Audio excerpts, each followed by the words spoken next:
Okay, dialogue practice. So as always with the dialogues, uh, practice with your partner. And if you don't have a partner, then just go ahead and speak both roles.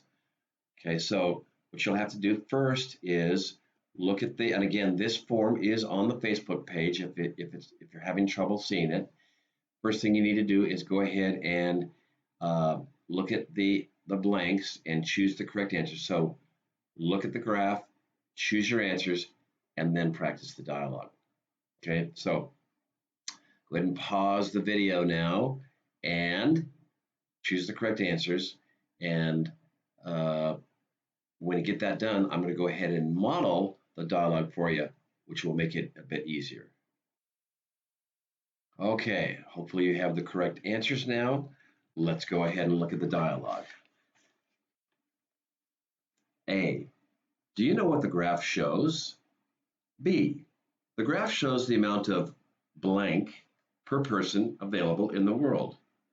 A, it looks like the amount of water per person has blank over time. How can you tell this from the graph? Well, in 1900, there were more than blank cubic meters of water available per person.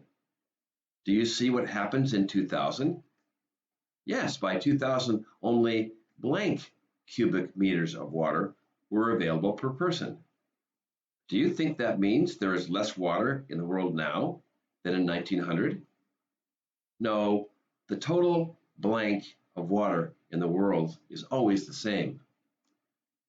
So why do you think the amount per blank has decreased? The amount per person may have decreased because the number of people has increased. Oh, I see.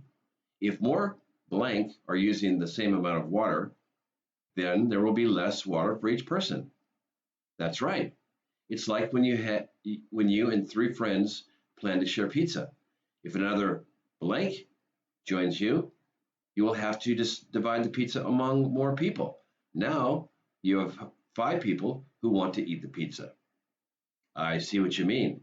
If there were blank people in the world, more water would be available for each person.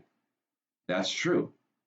But there would also be more water available for other people if each person used blank water.